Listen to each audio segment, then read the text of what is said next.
할렐루야. 오늘도 함께 찬송가 375장 나는 갈 길 모르니 375장 찬송 나는 갈 길 모르니 함께 찬송하면서 화목한 기도회 시작하겠습니다.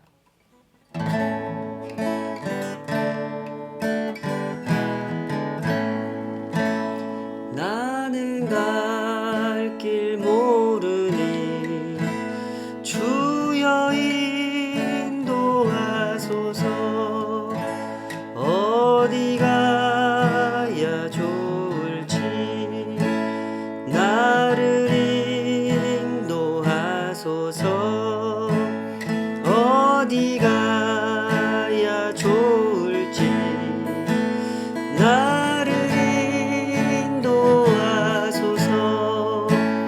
아무것도 모르니 나를 가르치소서.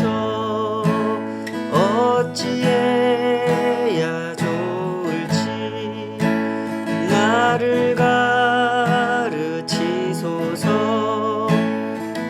어찌해야 좋을지 나를 가르치소서. 아이같이 어리니 나를 도와주소서. 힘도 없고 약하니 나를 도와주소서. 힘도 없고 약하니 나를 도와주소서. 마음 심히 슬프니 나를 위로하소서. 의지 없이 다니니 나를 위로하소서. 의지 없이 다니니 나를 위로하소서.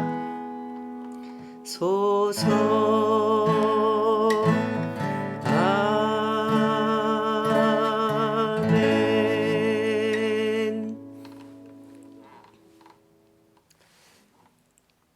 아버지 하나님, 주님만을 의지하기 원하는, 사실 주님밖에 의지할 데가 없는 이 인생들이 오늘도 주님 앞에 나아가기 원합니다. 우리의 심령이 얼마나 허탈한 것들로 자주 지배를 받고 그 생각과 마음이 어리석은 길을 가는지 주께서 아십니다. 저희들을 주님 그 말씀 앞으로 불러 모아주시고 그 말씀 붙잡고 이끄시는 대로 기도를 배워가고 삶을 배워가며 그렇게 기도가 삶이 되고 삶이 기도가 되는 이 땅의 순례길을 걸어가기를 소원합니다. 오늘도 오직 주님의 그 말씀 앞에 엎드리기 원하오니 우리의 형편을 아시는 주께서 우리 각 사람의 그 마음에 적절하게 친히 말씀해 주시고 가르쳐 주시옵소서. 주님, 그 말씀이 어떻게 선하게 역사하셔서 우리의 생각과 마음을 만지시고 고치시고 새롭게 하시며 우리의 삶을 빚어가시는지 주님, 우리가 언제나 그것을 보기 원합니다.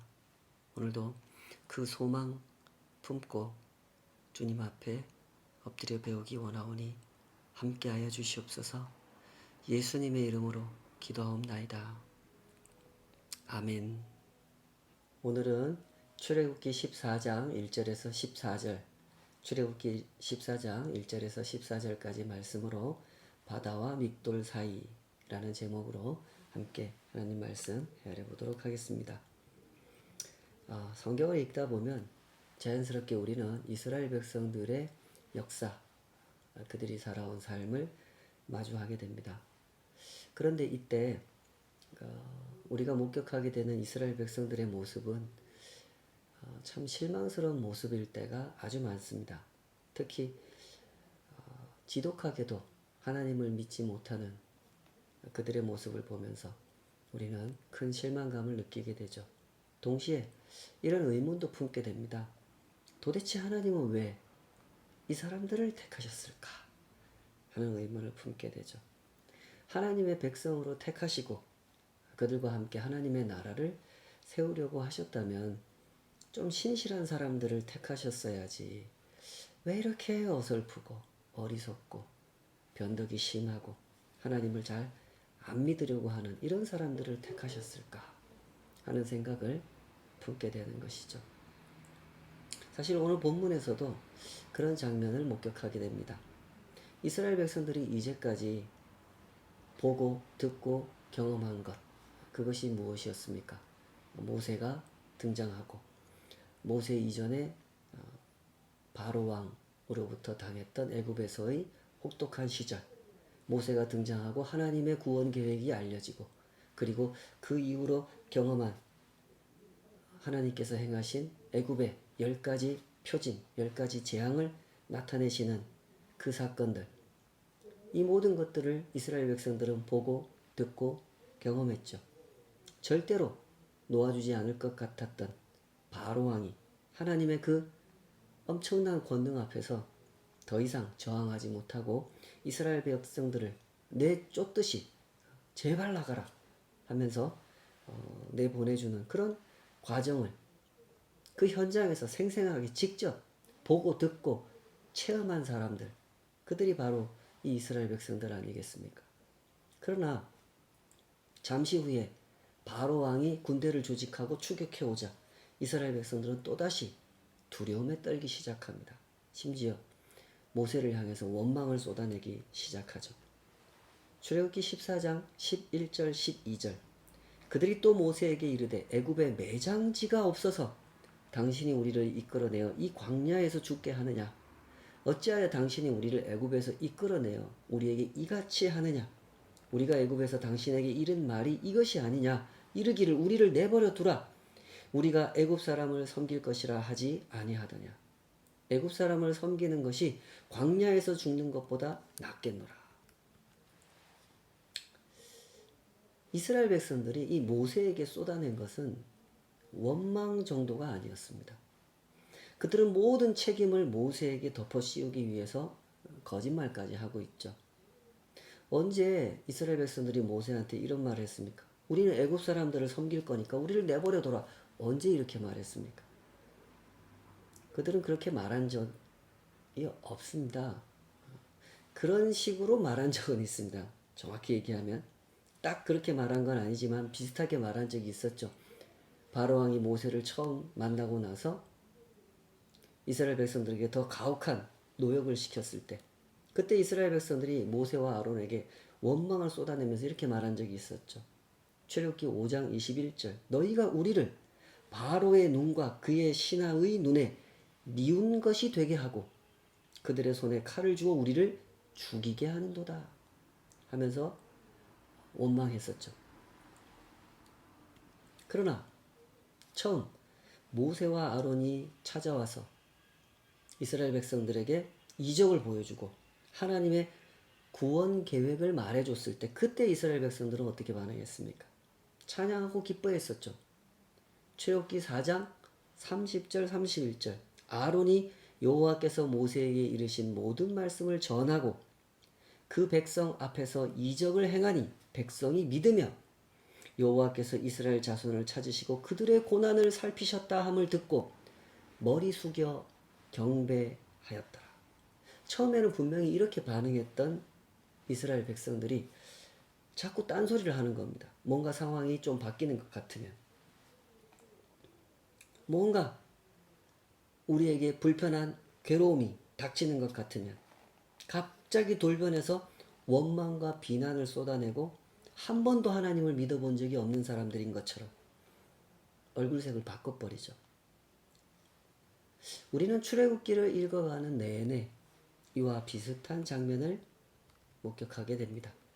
때문에 자꾸 의문이 생기는 거죠. 도대체 하나님은 왜 이런 사람들을 택하셨을까? 그렇게 택할 만한 사람들이 없었던 것일까? 우리가 여기서 분명하게 확인할 수 있는 사실은 이것입니다. 하나님의 뜻은 사람을 이용하려고 하시는 데 있지 않고 사람을 사랑하려고 하시는 데에 있다라는 것입니다. 하나님께서는 사람을 택하시되 결코 그 사람의 이용 가치를 보고 선택하시는 것이 아니라는 겁니다. 사람이 사람을 택하는 목적과는 너무나 다르죠. 우리가 그래서 하나님을 잘 이해하기 어려운 것 같습니다. 우리는 사람을 택할 때 그 사람을 사랑하려고 택하지 않지 않아요? 물론 그런 분들이 계신다면 이런 멘트를 용서해 주시기 바랍니다. 사람은 사람을 택할 때 그 사람의 이용 가치를 보고 택하려고 합니다. 그래서 하나님께서 일하시는 방식을 우리는 잘 이해하기가 어렵습니다. 그러나 성경을 가만히 들여다보면 하나님께서 왜 그렇게 하시는지 조금씩 우리가 그 진실을 알아가게 되는데요. 중요한 건 이거죠. 하나님께서 사람을 너무 잘 아신다는 거죠.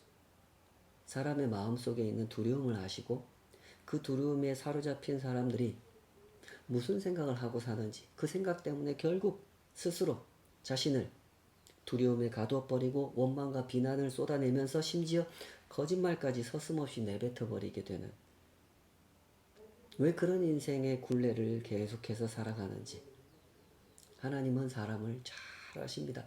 사람은 좀처럼 변하지 않습니다. 사람이 하나님께서 쓰실 만큼 적당하게 변화된다고 하는 것은 얼마나 어려운 일인지 모릅니다. 그런데 어떻습니까? 누구보다도 이 사실을 잘 아시는 하나님께서 사람을 택하여 세우신다는 거죠. 이것이 사랑의 역설입니다. 우리는 하나님의 그 깊으신 마음을 감히 다 헤아릴 수가 없습니다. 얼마나 깊고 얼마나 넓은지, 얼마나 깊고 높은 마음을 가지고 계시면 그 사람들이 반드시 나를 배신할 줄을 아시면서도 그 사람들을 세우실 수 있는 것일까요? 얼마나 거룩하고 선하신 마음을 가지고 계시면 이 사람들이 반드시 나를 속일 줄 아시면서도 하나님의 재산을 이 사람들에게 맡겨놓으실 수가 있는 것일까요? 누가복음에 소개된 예수님의 비유 속에 이런 이야기들이 잘 소개되고 있죠. 특히 그 선한 주인이, 포도원 주인이 품꾼 농부들에게 그 포도원을 잘 가꾸어 놓고 세를 준 이야기, 그 비유 속에 바로 그런 하나님의 높으신 마음이 잘 소개되고 있습니다.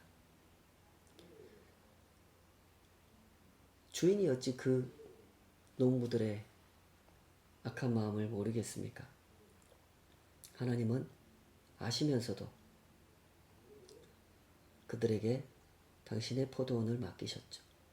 우리가 알 수 있는 분명한 사실은 하나님의 마음이 대단히 깊고 대단히 높고 거룩하고 선하시다는 것입니다. 하나님의 마음은 실로 사람이 측량할 수 없는 마음인 것입니다. 하나님께서는 그런 마음으로 계획을 세우셨고 실행하여 오늘 여기까지 오신 거죠. 출애굽기 14장 1절부터 4절에 보면 하나님께서 이 모든 일이 있기 전에 모세에게 하시는 말씀이 기록되어 있죠.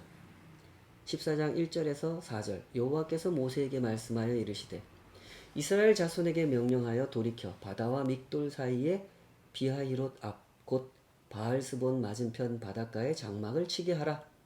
바로가 이스라엘 자손에 대하여 말하기를 그들이 그 땅에서 멀리 떠나 광야에 갇힌 바 되었다 하리라.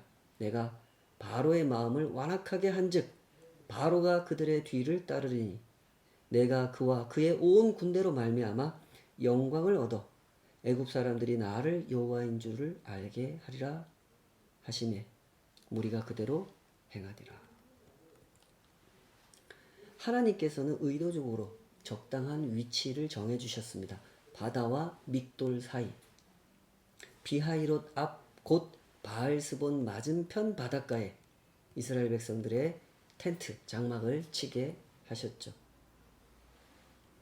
밤새도록 걸어갈 수는 없는 거 아니겠습니까? 하룻밤 잠을 자고 또 하나님의 구름기둥, 불기둥이 인도하시는 그때 또 텐트를 철수하고 떠나는 거 아닙니까? 하나님께서는 애굽을 나오고 나서 바로 여기 이 바다와 믹돌 사이에 장막을 치게 하셨습니다. 너무 오래 전에 사용된 지명이라서 오늘날 이 위치를 정확하게 확인할 수는 없습니다. 그러나 분명한 사실은 하나님께서 의도적으로 이스라엘 백성들의 그 장막 위치를 바닷가로 잡아주셨다는 겁니다. 앞은 바다, 뒤는 애굽 군대, 좌로나 우로나 피할 곳이 없는 곳, 바다와 믹돌 사이에 자리를 잡아주셨다는 거죠. 그러면 애굽 왕 바로는 이 모든 정보를 다 파악하고 있을 겁니다. 때문에 하나님께서 모세를 향해 이렇게 말씀하신 거죠. 3절 바로가 이스라엘 자손에 대하여 말하기를 그들이 그 땅에서 멀리 떠나 광야에 갇힌 바 되었다 하리라. 바로가 이 상황을 정탐하고 있다가 이렇게 생각할 거라는 거죠. 옳거니 좋았어. 바다와 믹돌 사이에 장막을 쳤다 이거지. 광야에 갇힌 신세가 되었군. 내가 가서 저들을 징벌하리라.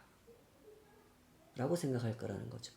그러면 하나님께서 그 바로의 마음을 완악하게 하여 군대를 일으켜 이스라엘을 추격하도록 조종하시겠다는 겁니다. 하나님께는 이런 계획이 있었던 겁니다. 하나님의 계획은 이스라엘 백성들을 두려움에 빠지게 하려고 하셨던 것이 아니었죠. 하나님은 애굽 사람들에게 하나님을 알리려고 더 이상 이스라엘 백성들을 추격할 생각을 품지 못하게 하시려고 그리하여 영광을 얻으시려고 이런 계획을 하셨다는 겁니다. 여기서 영광을 얻으신다라고 하는 말은 하나님을 세상 가운데 계시하신다, 나타내신다라는 뜻으로 이해하면 되는 말입니다. 이제까지 거듭거듭 하나님께서 강조하신 것처럼 애굽 사람들이 나를 여호와인 줄 알게 하리라 라고 하신 그 뜻을 위해서 이 모든 일을 계획했다는 거죠. 하나님은 그냥 히브리 민족의 하나님, 히브리 민족의 수호신 정도가 아니라 온 세상에 유일하신 참 하나님이시구나 라는 사실을 알게 하려고 이런 계획을 세우셨다는 거죠. 여러분 이 사실을 주목해 보시기 바랍니다. 하나님께서는 이렇게 일하십니다. 언제나 사람을 위해서 계획을 세우시고 사람을 위해서 실행하시죠. 하나님께는 큰 목표가 있습니다. 사람은 사람이라서 언제나 사람 수준에서 생각하려고 하지만 그래서 늘 작은 것만 생각하고 살지만 하나님은 하나님이시기 때문에 큰 것을 생각하시고 큰 것을 이루십니다. 너무나 당연한 말이 아니겠습니까? 이사야 선지자를 통해서 주신 말씀 그대로입니다. 이사야 55장 9절 이는 하늘이 땅보다 높음 같이 내 길은 너희의 길보다 높으며 내 생각은 너희의 생각보다 높음이니라. 죄인들을 향해 하나님 앞에 나오라 그럼 내가 너희들을 구원하리라를 쭉 설명하시면서 그 뒤에 이어서 하신 말씀이 이 구절이었죠. 하늘이 땅보다 높음 같이 내 길은 너희의 길보다 높으며 내 생각은 너희의 생각보다 높음이니라. 하나님께는 하나님의 목표가 있는 것입니다. 하나님은 이스라엘 백성들을 통해서 온 땅에 하나님의 구원을 나타내려고 하신 거죠. 애굽을 망하게 하려고 하셨다거나 이스라엘 백성들을 두려움에 떨게 하려고 이런 일을 계획하신 것이 아니었단 말이죠. 먼저는 이스라엘 백성들에게, 그리고 애굽 사람들에게, 더 나아가 온 세상 사람들에게 하나님의 구원을 나타내시려고 이런 일을 계획하셨고 실행하셨다는 겁니다. 그리고 실제로 그런 일이 일어났죠. 하나님께서 모세에게 예고해 주신 그대로 상황이 전개됩니다.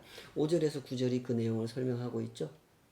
바로는 군대를 일으켰고 이스라엘 백성들을 추격해서 쫓아왔습니다. 그런데 이때 이 상황을 파악하지 못한 이스라엘 백성들이 발칵 뒤집어지는 반응을 나타내 보이죠. 이들의 모습을 보면 참 이상합니다. 14장 10절 바로가 가까이 올 때에 이스라엘 자손이 눈을 들어 본즉 애굽 사람들이 자기들 뒤에 이른지라 이스라엘 자손이 심히 두려워하여 여호와께 부르짖고. 이스라엘 백성들은 분명히 여호와께 부르짖었다고 했습니다. 그러나 그 다음 장면을 보면 그들의 부르짖음이 어떤 의미였는지를 알 수가 있죠. 모세를 향해서 쏟아내는 그들의 원망과 비난을 볼 때 그들의 이 부르짖음은 믿음으로 인한 부르짖음이 아니었다는 것을 알 수가 있습니다. 사람의 마음을 헤아려 본다고 하는 것은 참 어렵습니다. 사람의 마음에는 분명히 하나님을 향한 갈망이 있습니다. 그 갈망은 특히 위기를 만났을 때 더 강력하게 발휘가 되죠. 간절하게, 아주 간절하게 발휘가 됩니다. 그러나 그 간절함은 자주 방향을 잃을 때가 많습니다. 왜 방향을 잃어버립니까? 하나님에 대한 지식이 너무나 왜곡되어 있기 때문에 그렇죠. 사람도 하나님을 알기는 압니다. 하나님은 우리를 사랑하시는 분이라는 것. 하나님은 우리를 보호하시고 구원하시는 분이라는 것. 사람도 압니다. 그러나 그 지식을 하나님과 나의 올바른 관계 안에서, 하나님과 온 세상의 올바른 관계 안에서 아는 것이 아니라 내중심적으로 알죠. 나의 필요, 나의 상황, 나의 목적, 나의 욕망 안에서만 알고 싶어 하는 겁니다. 그러다 보니 하나님을 알되 왜곡하여 아는 것이고, 하나님을 알되 편집하는 방식으로 알게 되는 거죠. 하나님에 대해서 넣고 싶은 것은 넣고 빼고 싶은 지식은 빼버리는 그런 방식으로 아는 것입니다. 그러다 보니 하나님의 실체를 알 수가 없고 하나님께 더 가까이 나아가기보다는 하나님으로부터 점점 더 멀어지는 기현상이 발생하게 되는 거죠. 예를 들어서 이런 경우가 있지 않겠습니까? 두 사람의 친구가 서로 사귀게 되었다고 해보십시다. 친구가 서로 사귀다 보면 한 번은 이 친구가 밥을 살 때도 있고 한 번은 저 친구가 밥을 살 때도 있죠. 이때 이 두 사람이 서로 진실한 우정의 관계를 맺고자 한다면 서로 셈을 하지 않을 겁니다. 요번에 내가 밥 샀다. 내가 몇 번 밥 샀고 네가 몇 번 밥 샀다. 이번에 네가 살 차례다. 이런 거 손가락으로 꼽아가면서 살지는 않을 것입니다. 그런데 이런 사람이 있다고 한번 가정해 보십시다. 손가락으로 꼽으면서 밥을 사는 사람이 있는 겁니다. 그런데 이 사람 셈법이 참 이상해요. 사실은 이 친구가 나한테 밥을 사줄 때가 훨씬 더 많은데 그 친구가 밥을 사줄 때는 세지 않아요. 내가 밥을 살 때만 세요. 그러면 이 두 사람의 관계가 어떻게 되겠습니까? 밥을 더 많이 사면서도 셈을 하지 않은 그 친구의 마음에는 전혀 쌓이지 않는 섭섭함이 이 친구의 마음에는 쌓이게 되는 것이죠. 결국 두 사람은 건강한 친구 관계를 맺지 못하게 되는 것이죠. 하나님과 건강한 관계를 맺지 못하는 사람의 모습이 이와 비슷하다 라는 것을 생각했으면 좋겠습니다. 이상하게도 사람의 마음에는요, 고장난 계산기가 달려 있습니다. 사실 사람의 손에 있는 모든 것은 다 하나님의 것이 아닙니까? 이 생명까지도 말입니다. 그런데 사람은 그렇게 생각하지 않죠. 사람은 그것을 다 내 거라고 생각합니다. 그러면서 손가락을 꼽죠. 내가 하나님을 위해서 뭔가 내놓은 것이 있는 것 같으면 그것을 절대로 잊어버리지 않고 노트에 적어 놓습니다. 내 마음의 노트. 그래서 이런 원망과 비난을 쏟아내는 겁니다. 나는 하나님께 할 만큼 했는데, 나는 잘못한 게 없는데 하나님은 지금 나한테 잘못하고 계신다는 거죠. 그래서 원망과 비난을 쏟아내는 겁니다. 그러나 사실은 이것이 어떻게 된 일입니까? 이스라엘 백성들이 지금 누구 덕분에 여기까지 왔습니까? 하나님 덕분이었죠. 이스라엘 백성들은 분명히 포기하려고 했습니다. 바로 왕이 더 혹독한 노역을 시켰을 때 모세를 원망하고 하나님을 원망하면서 포기하려고 했죠. 그랬던 이스라엘 백성들이 누구 덕분에 애굽을 떠날 수 있게 된 겁니까? 하나님 덕분이지 않았습니까? 하나님의 그 바다 같은 은혜가 아니었다면, 하나님께서 하나하나 일하시지 않았다면 이스라엘 백성들은 결코 애굽을 떠나지 못했을 것이고 지금 이 자리 바다와 믹돌 사이에 장막을 치지 못했을 것이란 말입니다. 그런데 지금 이 사람들의 모습을 보십시오. 그들의 마음에는 원망과 비난 그리고 거짓이 가득합니다. 사람이 두려움에 빠지는 이유는 사람에게 있다는 사실을 잊지 말았으면 좋겠습니다. 두려움의 원인은 하나님께 있는 것도 아니고 상황에 있는 것도 아닙니다. 우리가 이거 너무 잘 잊어버리기 때문에 이거 잘 생각해야 됩니다. 하나님과 건강한 관계를 맺지 못하고 있기 때문에, 상황을 자기중심적으로 판단하고 있기 때문에, 계산을 잘못하고 판단을 잘못하여 두려움에 빠지는 거죠. 사람이 두려움에 빠지는 이유는 여기에 있는 것입니다. 가만히 생각해 보면 우리가 이럴 때가 얼마나 많은지 모르겠습니다.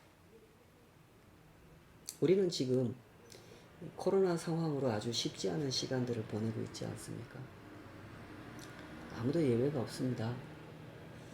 인도에서는 요즘 하루에 3,000명이 넘게 코로나 사망자가 발생하고 있다고 하죠. 확진자가 아닙니다. 사망자가 3,000명 넘게 나오고 있습니다. 매일매일.